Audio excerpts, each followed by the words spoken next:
Salam alaikum, bonjour à tous. Aujourd'hui, je vous partage une délicieuse recette. Une galette aux amandes et à la crème El Morjan. Super facile à faire et parfaite pour se régaler. La crème El Morjan est une crème de noisettes, une crème à tartiner algérienne, que nous allons ajouter pour encore plus de gourmandise. Alors, sans plus tarder, voici les ingrédients. Préparation, on commence par préparer la crème d'amande. Dans un bol, je casse 2 œufs et j'ajoute le sucre. Je mélange bien jusqu'à obtenir une texture homogène. Ensuite, j'incorpore le beurre ramolli ou légèrement fondu. Si vous le faites fondre, attention à ne pas le chauffer trop pour éviter de cuire les œufs. J'ajoute une pincée de sel pour relever les saveurs, puis les 2 sachets de vanille pour parfumer la crème. Ensuite, j'incorpore la poudre d'amande et je mélange bien, pour obtenir une texture lisse et homogène.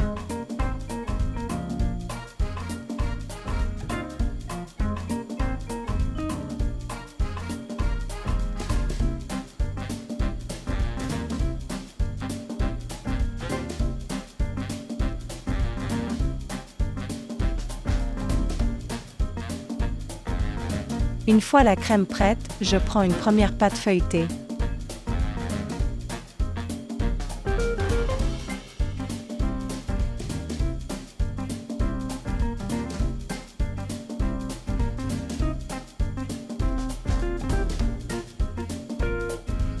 Et je l'étale sur une plaque, recouverte de papier cuisson.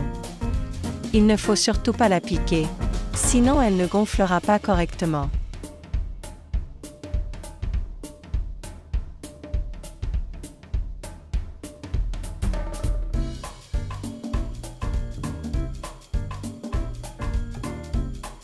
J'étale ensuite la crème d'amande.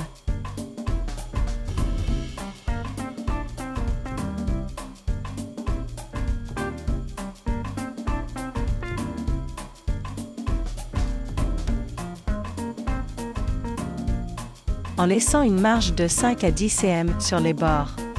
Cette étape est importante pour éviter que la garniture ne déborde à la cuisson. Au centre, j'ajoute une cuillère de crème à tartiner El Morjan.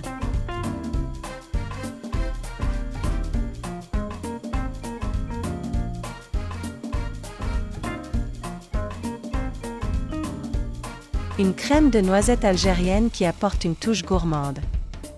Vous pouvez en mettre plus ou moins selon vos préférences, mais attention à ne pas trop en ajouter pour éviter que la galette ne devienne trop liquide à la cuisson.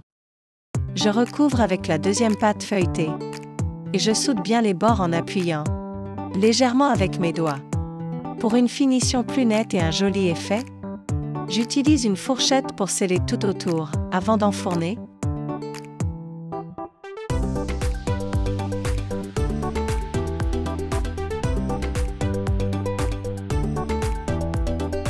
Je prépare une dorure en mélangeant un jaune d'œuf avec une cuillère à soupe de lait.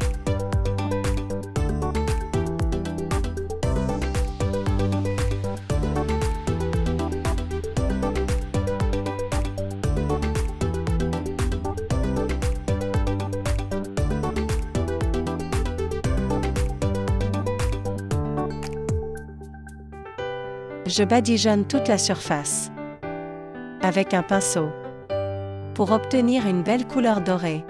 Ensuite, avec la pointe d'un couteau, je réalise des motifs sur la pâte. Vous pouvez faire des spirales, des quadrillages ou même des dessins plus originaux selon votre envie. Une étape importante, je pique légèrement la surface avec un cure-dent. Cela permet à la vapeur de s'échapper et évite que la galette ne gonfle de façon irrégulière ou ne se déforme à la cuisson. Je préchauffe le four à 180 degrés Celsius et j'enfourne pour 35 à 40 minutes. Pendant la cuisson, je surveille bien la coloration.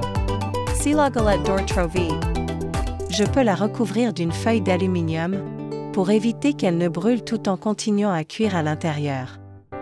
Une fois bien dorée et croustillante, je la laisse tiédir quelques minutes avant de la déguster. Il est important d'attendre un peu avant de la couper. Une galette aux amandes et à la crème El Morjan savoureuse. car la garniture est encore très chaude et pourrait couler, et voilà. Croustillante et ultra gourmande. Bon appétit! Besaha RAHA.